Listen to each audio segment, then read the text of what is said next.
There's a difference between do it yourself and do it for a living. At the Home Depot, we get that. And we're here to help pros get the job done with the products and brands you trust. Technology to keep your job on track. Job site delivery to save you time.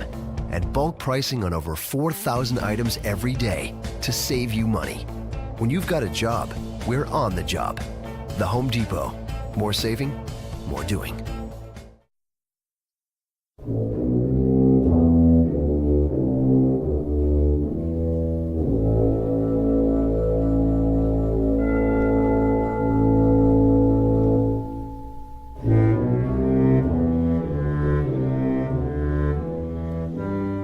Welcome to Mysterious Goings On. I'm Alex Greenwood, aka J. Alexander Greenwood. That's my pen name. And I'm your host for what will be Chapter 10 of Mysterious Goings On. We call every episode a chapter because that's kind of what a writer, get it, would do. Haha.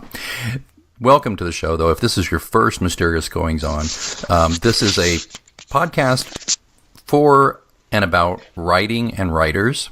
It's also for readers. Everybody's welcome here. There's no admission at the door. You don't have to show your papers. You just come on in. Often it's just me yakking about my writing, which you can learn more about at pilatescross.com. We'll do more of that at the end of the show. I'm not going to give you the whole rigmarole of how to find me until the end. But also I often have guests, or we're going to often have guests, and one of our guests who's been on more than once, is coming back today because he's a lot of fun to talk to, and he's my friend. And he is the author, Jason McIntyre. Welcome, Jason. Hello. I feel like I should probably move into a guest room at this point. I'm thinking so as well. I really am. It's fun. It's like I told myself, you've been on 2 other episodes of the show, and this is Chapter 10, so, here we go.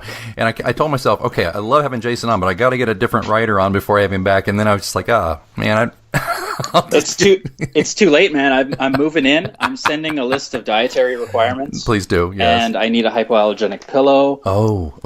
I'm kidding. Gotcha. All right. Yeah. Well, one reason I wanted to have you back is because oftentimes when we're not recording a show, you and I will still either be we'll Skype occasionally, or we'll do a lot of texting via Messenger and stuff like that, and we'll talk about what we're doing. And one of the things we have in common, you and I, besides the fact that one, we're both writers. 2, we both are writing series. But the difference between you and me is the way we approach our series. And you are the writer of the Dovetail Cove Series, which will be a total of, that's 10 books, correct? Yes, I'm hoping to start drafting the first draft of the 10th book. 9 are written, 4 are out. And it's probably the biggest undertaking I've ever done. What about you? I mean, is there 4 Pilate books, John Pilate books? There's 4 novels and 1 collection of short stories. Right. And I have absolutely nothing written for anything else in the future at this moment about the series. So just, you're way ahead. But you must bubble. You must have something bubbling. I do. But without going too deep into this, because that's it's not really what we're talking about today, and I don't want to bore people with it. But I'm kind of taking a bit of a break from John and the gang because I've got another idea, and it's not anything that really works in the mystery genre. It doesn't really work for John Pilate, and I think I just want to, for better or for worse, flex some different muscles. And it may never see the light of day. I may write the manuscript and it may not work, it may not work, and I may not. I may just put it in a drawer, so to speak. But I think it's time to do something different. So that's what I'm working on. But yeah, to get back to what you said. Yeah, there's always little scenarios that I think, that'd be great or good in a pilot book, so I do that. And I'm sure you do the same thing for Dovetail Cove. I do, and I'm just thinking as you're talking, I'm thinking, okay, so 4 John Pilate books and the 1 collection. I personally have read 2 of the novels, the John Pilate novels, and the collection. And I read them out of order. Mm-hmm. And one of the interesting things there is that the 4 main John Pilate novels follow John Pilate and his cast of characters that somewhat flow in and out, but they're mostly the same. Mm-hmm. And then the collection of short stories, John Pilate's not even in that. It's just those side characters and focuses on them, which is a really neat way to do that. Can you tell us a little bit more about that decision?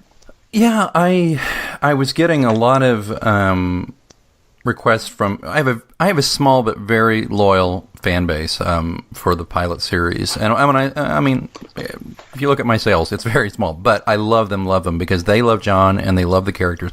And I had last put out Pilate's Blood a couple of years ago, which was the last full novel, and it did all right and everything, but I wasn't burned out on Pilate by any means, although I had considered stopping after Pilate's Ghost, the third book, but I couldn't. I put it down for a couple of years, and then I came back with Pilate's Blood, and I thought, well, I may take a big break from Pilate and go write this other book that I want to write. And I really did get some pressure in a nice way from readers, and I thought, well, maybe I'll just do this. I'll just write a couple of short stories and put them out on Kindle. That's all, and maybe that'll tide people over. Well, then I got an idea. I thought, well, it's, everything is Pilate's this, Pilate's that, right, for my series. So, by the way, we won't forget to mention the kind of clever thing you do with your titles, too. We'll get to that before we're done here.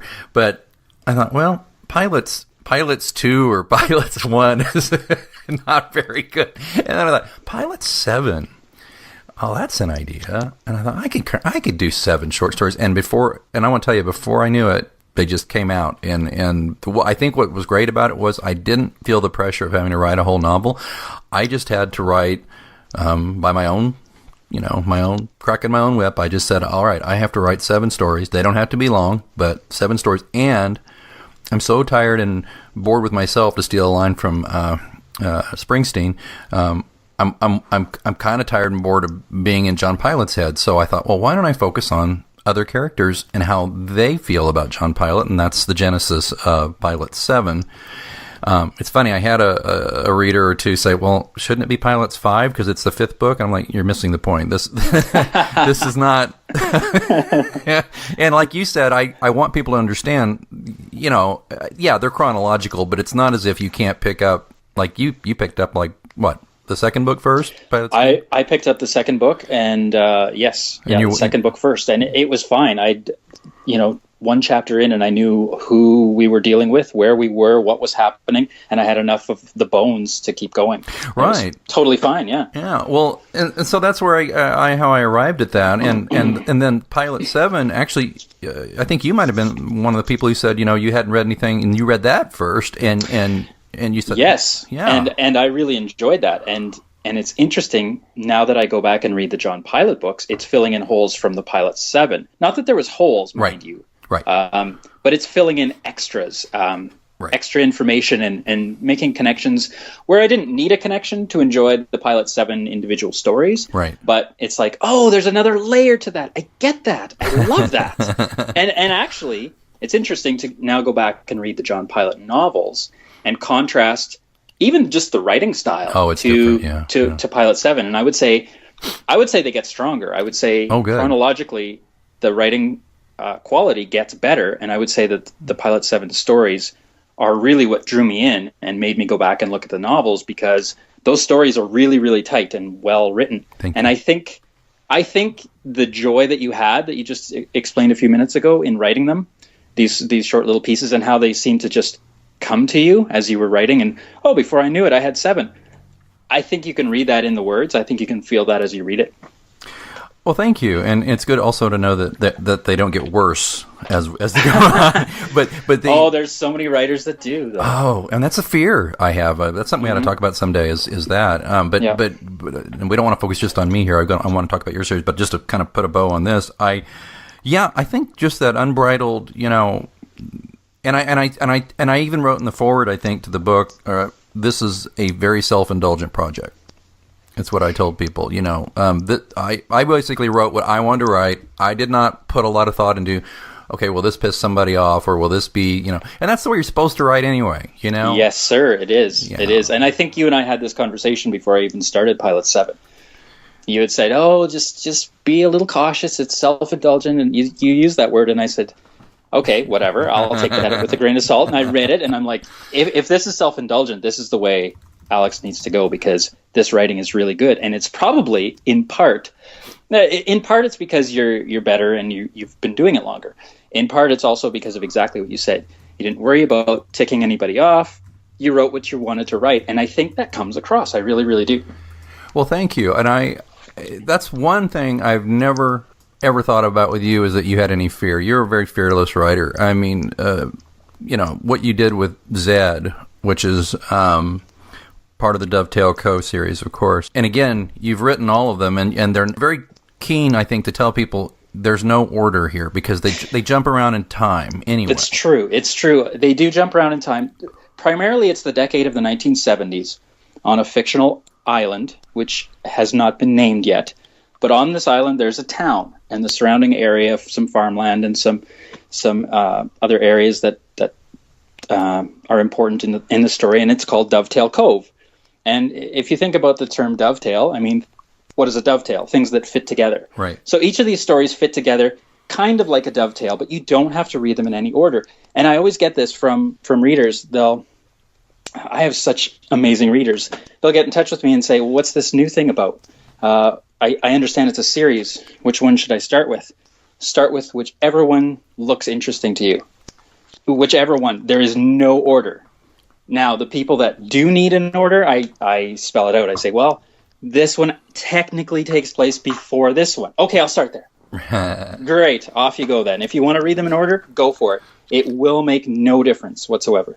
Yeah, because whereas my series follows basically a character, yours is more about Dovetail Cove being it's like a cradle for these stories. Exactly. It's a place where all of these crazy people reside, and this weirdness is happening. And each story builds on the weirdness, and you're getting another piece of the puzzle. But if you read one story and only one story, you get a beginning, a middle, and an end.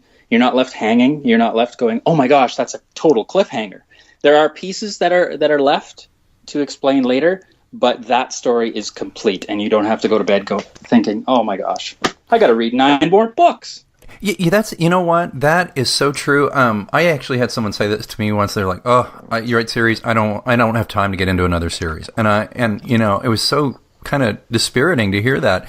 But that is one thing, not a problem with your Dovetail Cove series at all, because they're all so different. I'm getting into, let's see, I've done Zed. I'm getting into Bled next. Okay. And then probably Shad, I think. I don't know. I mean, you say it doesn't matter, so I'll just go with it. It really it. Doesn't. But now's as good a time as any to mention to people who don't know who I am or what I've written. Oh my gosh, I beg your pardon. No, don't worry. I'm just thinking the titles of the books, there's a gimmick there. Yes. They all rhyme. They're all one word that rhymes with, well, Bled, Shed, Dread, and Zed. I won't name the other ones because they're not out yet, and it's kind of a fun thing. Each time a new book comes out, we do a contest where you can guess the name of the new Dovetail Cove book. And we've had some awesome guesses, and I've given away some awesome prizes. Mostly books, because that's my stock and trade, but, right. And it's called Zed. And it's fantastic. I really enjoyed it. Thank you. I really enjoyed it. It takes place in the mid 70s. Is it 79 or is it mid 70s? I'm trying. Zed is 1975. 75. Each of the books has a year associated with it, where most of the action takes place. So Zed takes place in 1975. Yeah, and there's all these little details from that time in there, and little things that. If you lived in that time, you'll catch immediately. But even if you just have a passing understanding of some of the, pop cultural touchstones of the era, they're sprinkled throughout, and it's really interesting.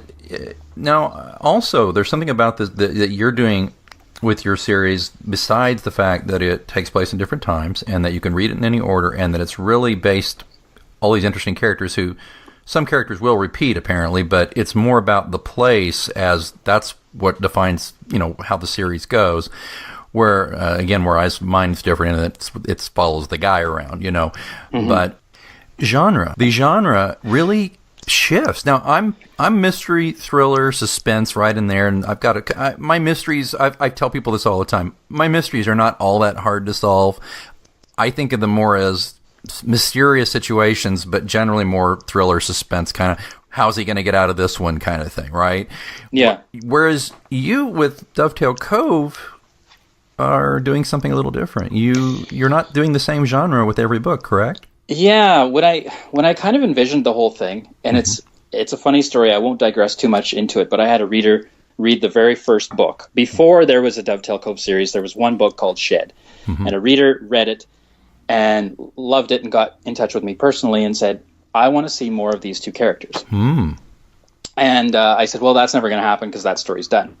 And then, lo and behold, the subconscious works away on things. Right. The next morning, I get up and I'm standing at the sink in the bathroom and I'm shaving. And I had this very, very strange experience where I lost time.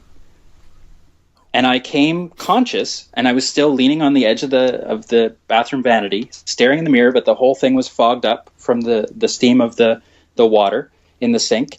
I don't know how many minutes I'd been standing there, not aware of my surroundings. I literally went away. And when I came back, I had the entire thing, the entire view of Dovetail Cove figured out.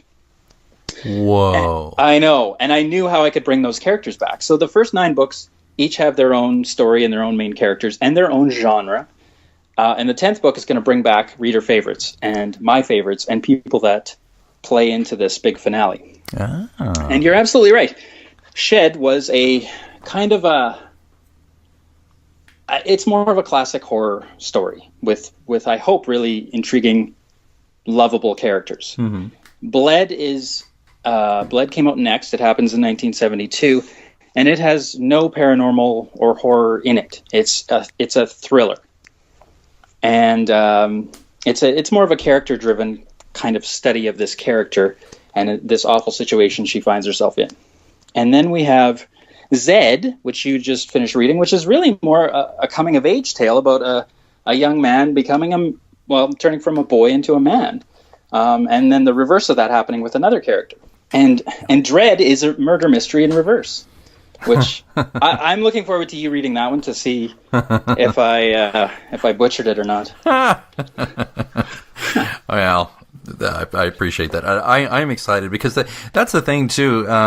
There's something to be said for writing fictional comfort food for people. I like to think I do that because people have been very kind to me and said, I feel like I'm back with old friends whenever I read a new pilot. And isn't that great to hear that? Oh, it's the best because and that's actually why I wrote the fourth book, Pilate's Blood, was because I missed my old friends. I wanted to hear their voices again, and the only way I can hear their voices is if I write them. And but I will say this: I did tweak the genre a little bit in the sense that, like, my first Pilate's Cross, the first book, was a straight-up mystery, but it was also, it kind of introduces our characters. A lot of expository stuff that if I were writing it today probably wouldn't necessarily be in there, but it's okay. It's okay. But the second book is kind of more of a fun-loving mystery and adventure than, sea adventure.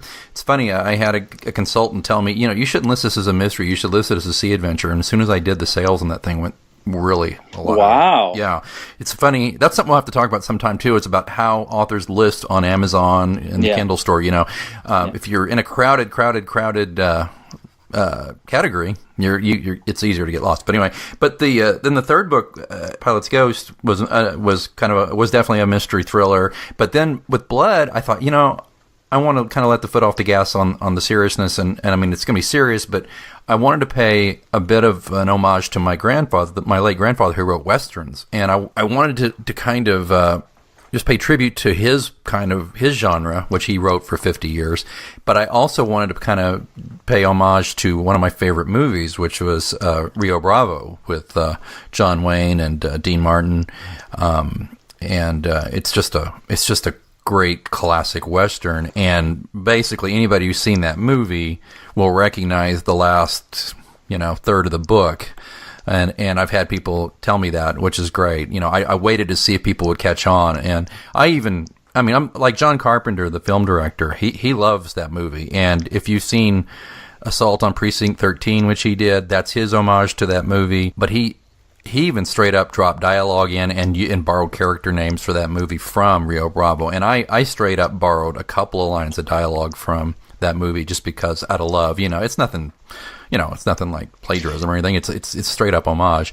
And I also, in the beginning of the book starts back in the Western days in the late 1800s, talk about time travel. And I borrowed a couple of characters names, at least, from my grandpa's most successful novel.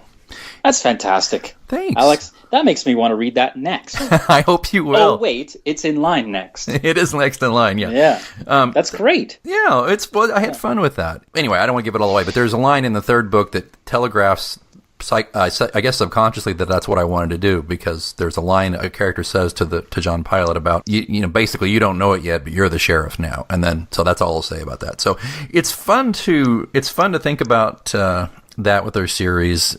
And like you said, I want to move on to other genres and other things and pay homage to past writers that have influenced me, and do different things. That's one of the great things about being a writer.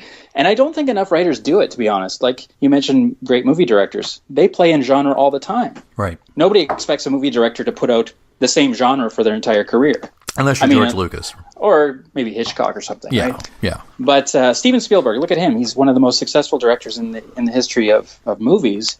And he always does something different. He doesn't do the same thing twice in a row. Yeah, I mean, you got the guy who did Raiders of the Lost Ark, and then he does Schindler's List, and exactly. Jaws. Exactly. He's done horror, you know. So I kind of pattern, if anything, if there's a grand plan, I kind of pattern myself more off of a director in that way. I like that. That's a nice way to think about it. I don't ever want to be pigeonholed as a horror writer. In fact, I don't know that I've ever written a horror book, to be honest. But people think of me that way, and it's fine. I think of you. Well, I don't think of you as horror, but I will say I had it in my head for a long time that you're very much a thriller and suspense guy for me, because everything, like, I think the first thing I ever read. Wait a minute. Wait, that was Shed. I have read Shed. What am I saying? That was a long time ago. I want to reread it now that I mean, that's like the first thing I think I read that, didn't I? That's bad. I have no idea. Well, yeah, you're going, Alex, I don't know what you read. Anyway, As well as I know you, I have never been inside your head. And I've read On the Gathering Storm.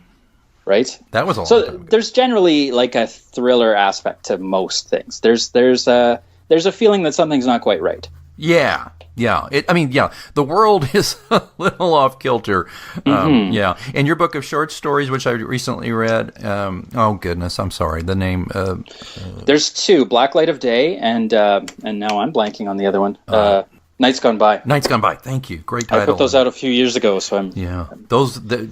If you want a sampler, folks, of Jason McIntyre, and you don't have time to invest in a novel, although you should, Nights Gone By was a nice sampler. I really enjoyed that. Thank you. Yeah, six stories, so not quite as heavy as Pilate 7. but as a tangent, Pilate 7 is a great sampler of thank you.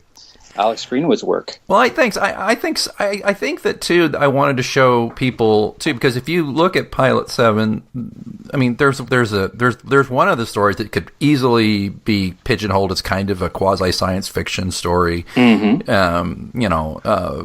There's an adventure story. There's a little mini mystery stuff. But my favorite, I have two favorites in that book of short stories I did, and one of them is really. I hate to say it in a way, but not a lot really happens. But you get deeper into a character that I just adore, and I love those character pieces, those more literary things, and that's one of the things I loved about that collection. Sorry, I didn't mean to. No, thank you. Stomp. Anytime if you're going to say that. No, it's just. But that's again back to the indulgence. It was like, I'll just tell you the story. The one I think that.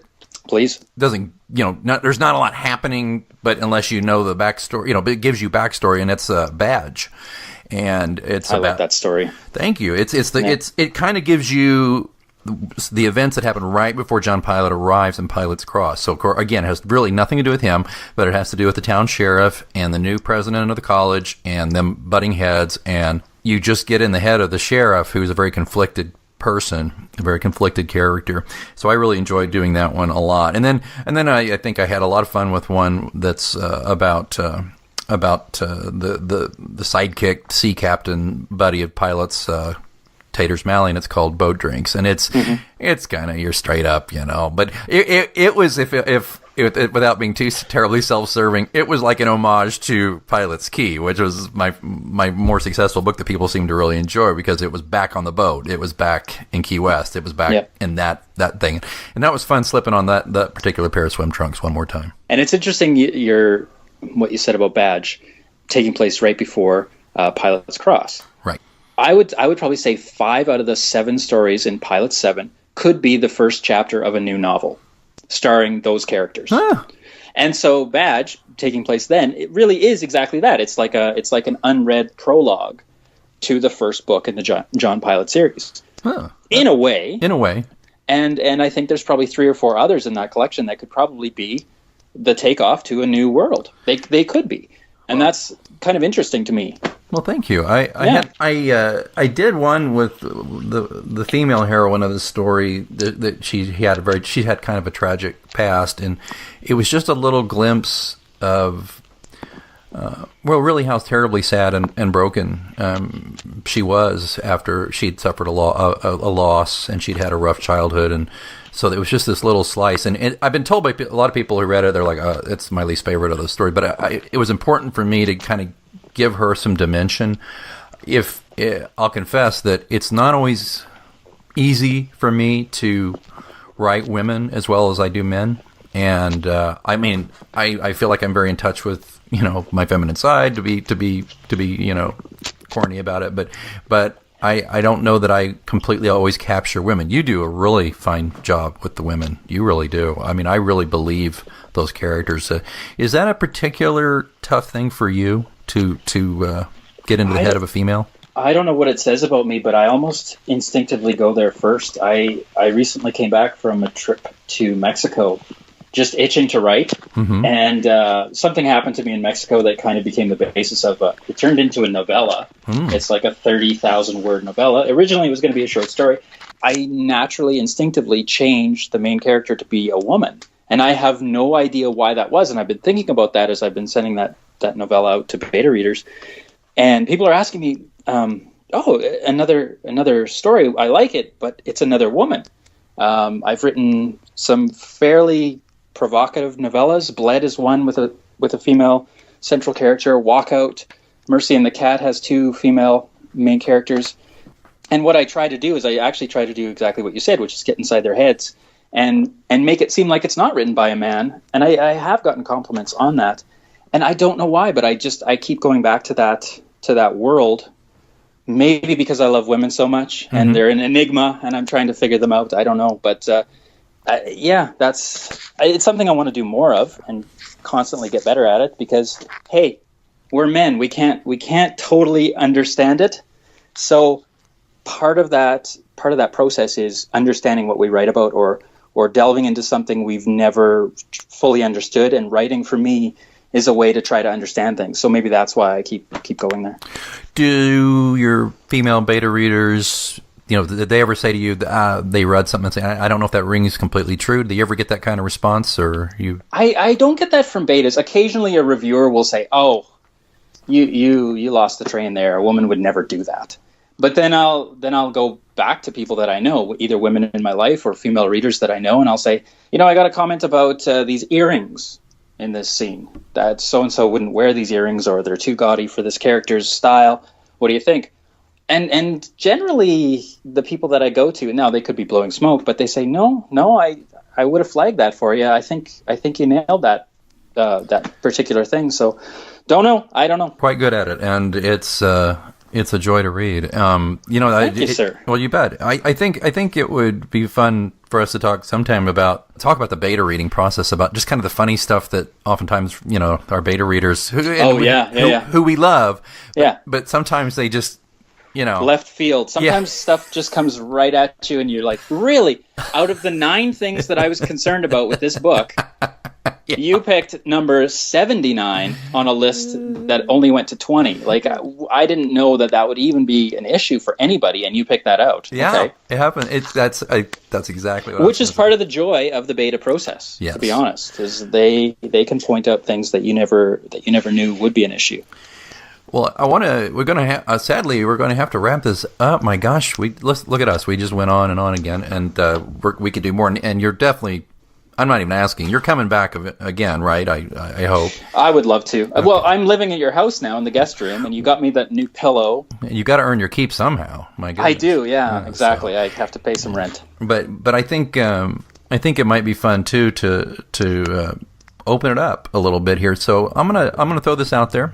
If you want to ask either one of us a question, if you're a writer or a reader or just casual observer, and you're curious, or if we've said something that you find of interest and you have a question, you can find me on Twitter at @A_Greenwood, or you can go to pilatescross.com and go to the Clues blog and just leave a comment there, or actually go to my Facebook page. It's the John Pilate Mysteries. Just look up, and that's Pilate, Pilate. You can go there and just post a question there, and I'll be happy to. And if it's directed at Jason, or maybe you'll ask the question, and both of us could come up with an answer, and we'll post an answer. We may use your question right here on the show. What do you think of that, Jason? I think that's brilliant. I think, if any readers want to go find me on Twitter, I'm Jason C. McIntyre, or thefarthestreaches.com is my website. And if we have a great question from somebody, we'll put our heads together and try to figure out an answer, and either post it, as Alex said, or address it right here on Alex's podcast. Well, it's really great that people are picking up the show. We had some really nice downloads when we first launched. iTunes named us New and Noteworthy Show, so we got some really nice subscribers out of that who continue to download the show. And if you have ideas for a topic, get a hold of us. If you have a question, or if there's something about the show that drives you crazy, I'm happy to listen. May not change it, but I'm happy to listen.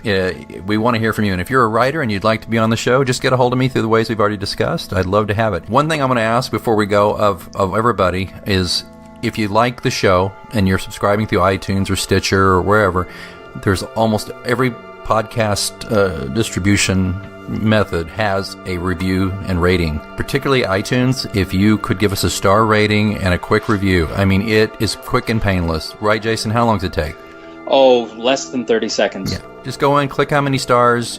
Well, okay, look, if you really don't like this show, don't bother. But if you like this show, click how many stars, and maybe just write a quick sentence saying, enjoy the show, or I enjoy this part of the show, or blah, blah, blah. The reason why that's important is because the more high ratings and reviews we get, the better chance we'll have of iTunes featuring the podcast and getting more listeners. And if we get more listeners, we're more likely to continue further chapters of the show. So enough of the sales pitch. Again, I'm at pilatescross.com. Jason is at thefarthestreaches. Is it .com? It's .com. It is, yeah. Yep. .com. And he's on the Twitter, and I'm on the Twitter and Facebook and all that stuff. So, Jason, anything else before we let everybody go? Thank you so much for having me stay at your home and take part in your podcast. Once again, I love coming on, and I love chatting about this stuff, so I appreciate it. Thanks. Oh, rock and roll, man. Anytime. I love having you on. All right, folks. This has been Chapter 10 of Mysterious Goings On, and as always, until next time, keep reading.